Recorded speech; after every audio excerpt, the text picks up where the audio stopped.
The house that once filled with laughter now feels too big, too quiet, and honestly, too much work. You're climbing stairs that worry your knees, paying utility bills for rooms you never use, and wondering if staying put is really the safest choice anymore. With housing costs climbing in 2025 and adult children living states away, the question isn't if you'll need to make a change. It's when and what that change should look like. Many seniors wait until a health crisis forces their hand, losing the power to choose on their own terms. But here's the truth. Making this decision while you're still strong and independent gives you control over your next chapter. The options available today aren't what they were 20 years ago, and understanding them now could mean the difference between feeling trapped and feeling free. This isn't about giving up your independence. It's about protecting it for the long haul. In the next few minutes, I'm walking you through 3 housing options that give you independence without the burden of maintaining a full home. First, we'll explore downsizing to a senior-friendly apartment or condo and what hidden costs to watch for. Second, I'll explain active adult communities and whether the lifestyle and monthly fees actually deliver value. Third, we'll look at accessory dwelling units, living near family without losing your privacy. For each option, you'll learn the realistic price ranges, the lifestyle trade-offs, and the specific questions to ask before signing anything. By the end, you'll have a clear framework to evaluate what matches your health needs, social preferences, and financial reality. This isn't about what your kids think is best. It's about what lets you wake up each day feeling secure, connected, and still very much in charge of your own life. Let's talk about what's really happening behind closed doors. You're spending Saturday mornings fixing leaky faucets instead of enjoying your coffee. The lawn that you once took pride in now feels like a prison sentence every week. Winter means worrying about icy driveways, and summer means air conditioning bills that make you wince. You've started avoiding the basement entirely because those stairs feel steeper each year. Meanwhile, the bedrooms upstairs sit empty, shrines to children who've built lives 3 states away. The silence is heavier than you expected. Then there's the money conversation nobody wants to have. Property taxes that keep rising, insurance premiums that doubled, and repairs that cost more than your first car. Your kids mean well, but their suggestions feel like pressure, like they're taking away your independence rather than protecting it. You might feel guilty for struggling with a home you once managed effortlessly, or embarrassed that you can't keep up like you used to. But here's what matters. This isn't weakness. Your needs have changed, and recognizing that takes wisdom, not surrender. Millions of seniors face this exact turning point, and the ones who thrive are those who plan ahead instead of waiting for an emergency to decide for them. Let me tell you about Walter, a 68-year-old retired postal worker from Ohio. For 32 years, he and his late wife raised 3 kids in a 4-bedroom colonial with a wraparound porch and a garden that won neighborhood awards. After she passed 2 years ago, Walter convinced himself he was fine staying put. The house held memories in every corner. The kitchen where they cooked Sunday dinners, the living room where grandkids opened Christmas presents, the backyard where he taught his daughter to ride a bike. Leaving felt like betraying those moments. But reality started creeping in. The furnace died in January, costing him $4,000 he hadn't budgeted for. A branch fell on the roof during a storm, and the insurance deductible ate into his savings. He stopped inviting friends over because the house looked cluttered, not dirty, just full of decades of accumulated life he didn't have energy to sort through. His daughter visited from Seattle and found him eating cereal for dinner 3 nights in a row. Not because he couldn't cook, but because cooking for one in that big kitchen felt pointless. What finally pushed Walter to explore options wasn't a health scare or family ultimatum. It was a Tuesday afternoon when he realized he'd spent 4 hours just keeping the house functional. Changing air filters, unclogging a gutter, resetting a trip breaker, and had 0 energy left for the woodworking hobby he actually loved. He sat on that porch and asked himself a hard question. Am I living in this house? Or is this house living off me? That's when he started researching what else was possible. He wasn't ready to give up independence, but he was ready to stop being a slave to square footage and maintenance schedules. Walter wanted his time back. He wanted to wake up excited about his day instead of dreading the chore list. But he had no idea where to even begin looking, what these different housing options actually cost, or whether he'd regret leaving the home that defined half his life. This option means moving into a smaller, single-level unit specifically designed with aging adults in mind. We're talking about places with walk-in showers instead of tubs, wider doorways for potential mobility aids, grab bars already installed, and no stairs between you and the parking lot.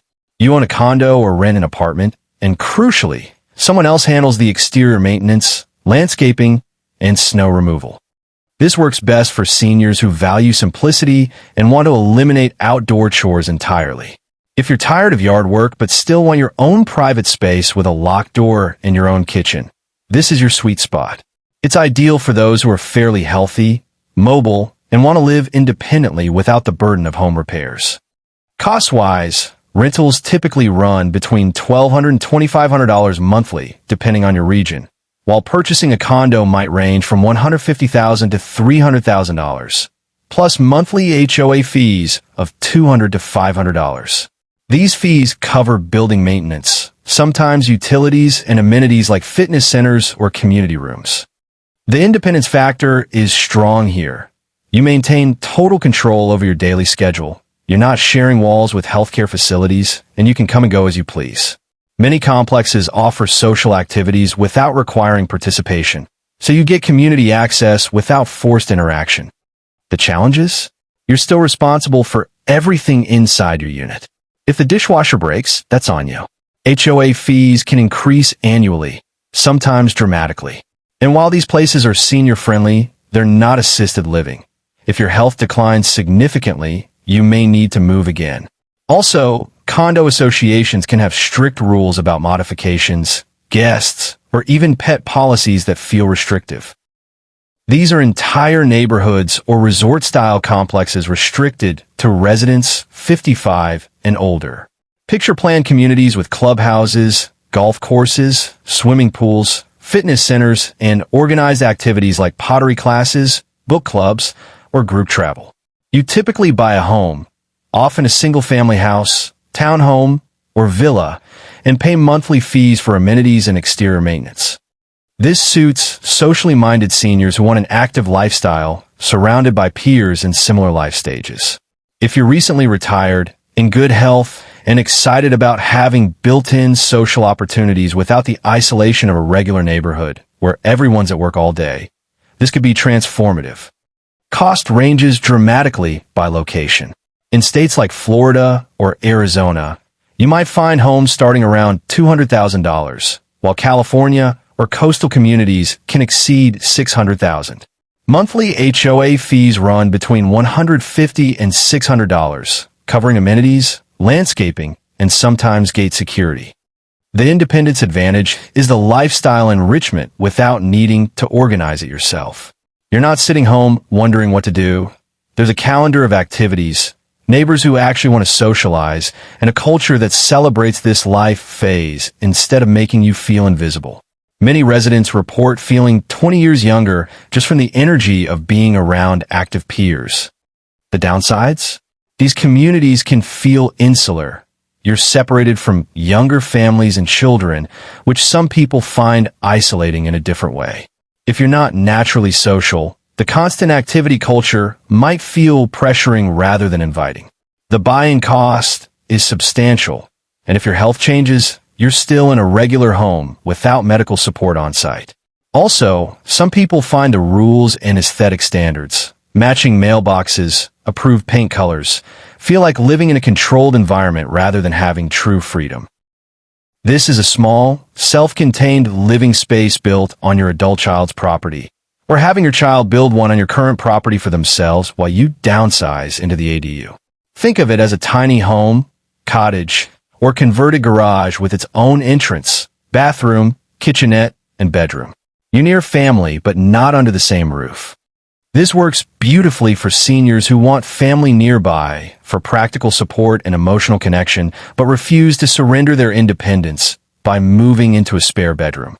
It's ideal if you have a good relationship with your adult children, need occasional help but not daily care, and want to age near grandchildren while maintaining boundaries.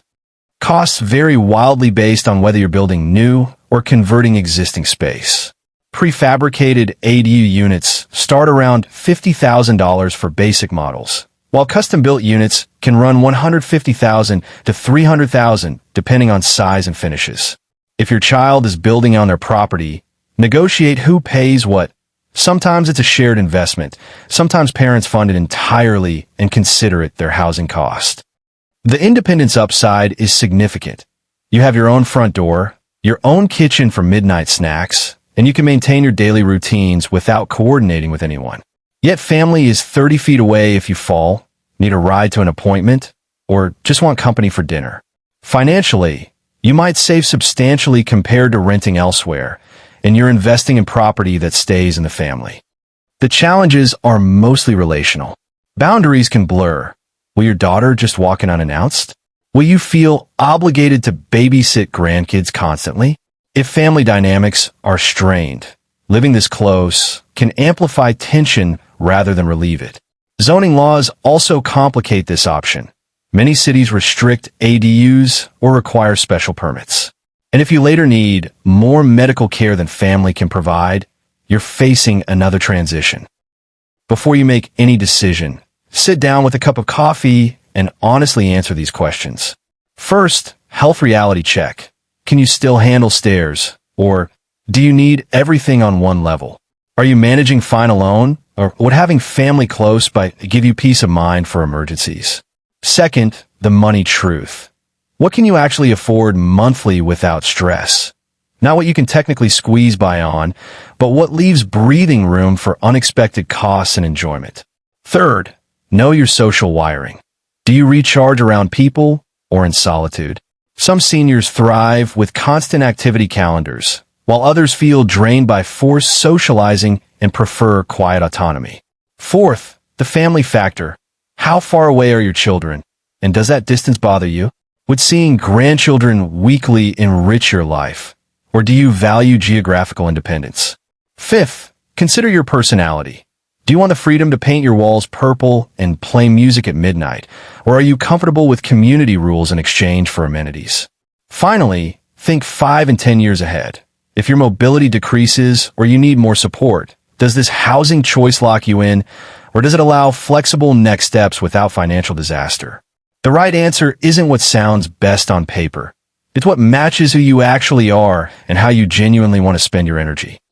Walter chose a senior-friendly condo 10 minutes from his old neighborhood, not because it was the cheapest or fanciest option, but because it freed him. He downsized to 2 bedrooms, kept his favorite furniture, and discovered something unexpected. He wasn't losing his memories by leaving that house. He was finally making new ones. Now his Saturdays are spent in his woodworking shop at the community center, not fixing gutters. He cooks meals he actually enjoys because the smaller kitchen feels manageable, not lonely. His daughter visits more often now because there's a guest room without the guilt of him rattling around in emptiness. Walter says the best part isn't what he gained. It's what he stopped losing: time, energy, and the joy of waking up without a chore list dictating his day. Your answer might be completely different. Maybe you need family closer or crave the social buzz of an active community. There's no universal right choice, only the one that gives you back control over how you spend the good years you've got left. Here's the wisdom nobody tells you. Independence isn't about staying in the same place forever. It's about having the strength to choose what serves you now, not what worked 20 years ago. Dignity means making this decision while you still can, on your terms, with a clear mind and open options. Waiting until crisis forces your hand doesn't protect your independence. It surrenders it. The seniors who age with the most grace aren't the ones who refuse to change. They're the ones brave enough to design their next chapter intentionally. If this helped clarify your options, hit that like button so others facing this crossroads can find it. Share this with a friend who's been putting off this conversation. Sometimes we all need permission to admit it's time. And if you're wondering how to actually afford any of these options, watch our next video on protecting your retirement savings while funding your housing transition. Your future self is counting on the decisions you make today.